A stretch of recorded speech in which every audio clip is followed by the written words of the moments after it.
Marseille, plus précisément dans la pinette du campus de Lumini où la Cage Business School a des projets d'extension. Alors une pétition avait recueilli environ 150 000 signatures pour s'opposer au déboisement, à l'abattage de ces arbres, mais apparemment cela n'a pas suffi. C'est tout ce qui reste des 298 pins qui formaient hier encore une petite forêt à l'entrée de la faculté de Lumini. Les joggeuses n'en reviennent pas. Nous on est choqués parce qu'on court ici depuis des années, c'est la nature, c'est un des seuls endroits sur Marseille qui est protégé. Et ils sont en train de tout défigurer. Ouais. Les raisons de cette destruction, l'extension de l'école de commerce et de management Cage Business School. Un permis de construire a été déposé l'été dernier. SOS Calanque 13 avait essayé de mobiliser le plus grand nombre, en vain. Ce matin, pour beaucoup, c'était la consternation. C'est scandaleux, c'est scandaleux, voilà, j'ai pas d'autres mots, voilà, je sais pas qui est à l'origine de ça, mais ça s'est fait en douce, sans que personne ne puisse se mobiliser pour donner son avis. Et il y a eu des manifestations en amont, déjà, avec des pétitions signées, je comprends pas qu'ils aient pu faire ça comme ça, sans que personne soit au courant. Du côté des étudiants, les avis divergent, que l'on appartienne à l'école de commerce ou non. C'est pas très écolo de raser des arbres dans un parc naturel. Ceux de Cage seraient plutôt favorables à l'extension. On a besoin de place parce que moi, étant étudiante là-bas, je sais que parfois on n'a pas cours, on ne peut pas avoir cours à Cage. On est obligé d'aller au campus de Vaufrèges et c'est embêtant. Difficile de recoller les morceaux une fois les arbres coupés. On peut cependant regretter la méthode employée, un peu expéditive pour beaucoup de défenseurs de l'environnement, qui souhaitaient donner du temps au temps. La grande pagaille à Marseille aujourd'hui, vous étiez des centaines d'automobilistes coincés dans un gigantesque embouteillage ce matin dès 8h.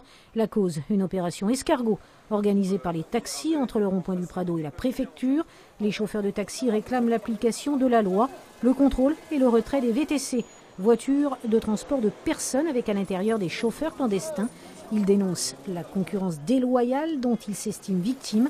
La loi mise en place le 1er janvier 2018 avait pourtant pour but de pacifier les conflits entre chauffeurs de taxi et autres professionnels du transport de personnes. Les paniers solidaires, c'est l'idée du Secours populaire et des paniers marseillais. Ensemble, ils confectionnent des paniers de fruits et légumes bio, de fruits et légumes frais, destinés aux familles les plus démunies. Je peux les faire farcis. Farcis, c'est une tuerie. Non, c'est une tuerie. Plus ils sont petits, plus c'est bon. Redécouvrir le goût des légumes frais et bio, c'était presque inespéré pour Sophia.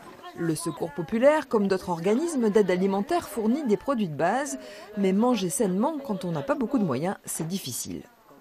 C'est pas difficile, c'est très difficile. Avec le concept manger 5 fruits et légumes par jour, c'est impossible avec les revenus qu'ils ont les gens maintenant. Grâce à un partenariat avec les paniers marseillais, ce sont désormais 34 familles qui pourront bénéficier chaque semaine d'un panier de légumes frais et bio pour la modique somme de 3 €. Mais dans les paniers marseillais, il y a de toute façon une notion de solidarité. On est de toute façon solidaire avec notre maraîcher. Donc on a voulu développer ça et on a voulu aller plus loin et faire en sorte que cette solidarité puisse s'étendre aussi à des familles qui n'ont pas automatiquement les moyens de se payer un panier à 15 € par semaine. Pour financer ces paniers solidaires, les paniers marseillais se sont tournés vers leurs adhérents qui peuvent adopter un panier et le donner à une famille. Le Secours populaire a de son côté démarché des mécènes privés pour compléter la somme à reverser aux producteurs. Ce projet pilote est pour l'instant financé pour 6 mois, mais tous espèrent qu'il pourra être pérennisé et étendu. L'idée à terme est de greffer quelques paniers solidaires sur la trentaine de distributions de paniers classiques qui sont assurées chaque semaine dans tout Marseille. L'OM a parcouru un chemin long et difficile, des défaites, des victoires, mais là, tout de suite, maintenant, pour le président, c'est l'heure du bilan. On a assisté cette saison à un OM qui est revenu au premier plan.